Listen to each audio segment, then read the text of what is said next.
I was in jail the sixth time, facing 5 years in prison. And after the cocaine and the tequila wore off, 24 hours in, I realized I was locked in isolation.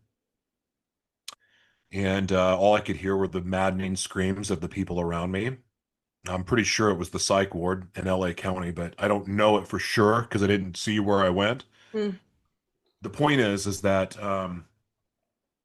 I couldn't find anything to distract me at all from the noise, and I was losing my mind. And then I knew there was nowhere to run, and I'm like, oh my God, I'm going to be here for 5 years.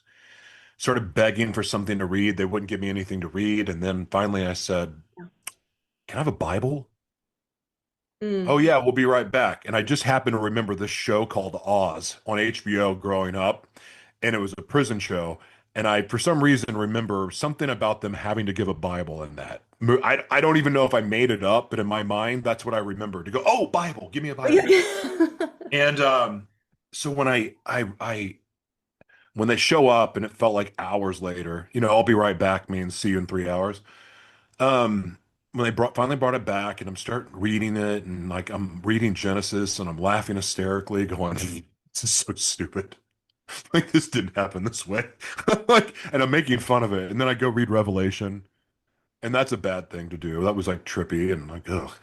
Then I went to Proverbs, and I started reading Proverbs, and like Proverbs resonated with me, and because it was like pointing to me like all these things that I was doing wrong. Hmm. My God! And then I went to the Gospels, and I was reading John, and anyway, the point of all this, I'm not going to go down this wild Bible story, but Yeah.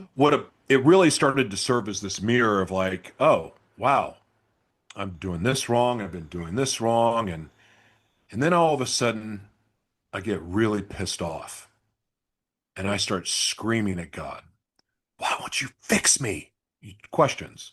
Yeah. Why won't you fix me? Why won't you change me like everybody else? Mm. Yeah. I heard the answer. You have to forgive your father. How the fuck am I supposed to do that after what he did to me, what he did to my mom? How the fuck am I supposed to do that? Yeah. Because it happened to him too.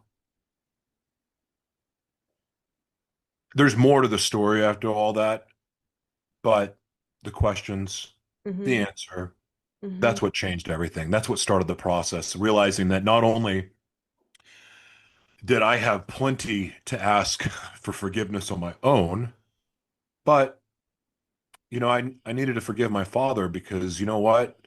For as much as I hated him for all the things he did, Hmm.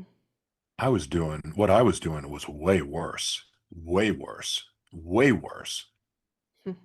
So that started the process for me. Wow. Yeah. Wow. So that's a big, I mean, so that's a big, just okay, so this concept of forgiveness, because this is something that, there's all this, oftentimes, when people are looking at the world, there's this they,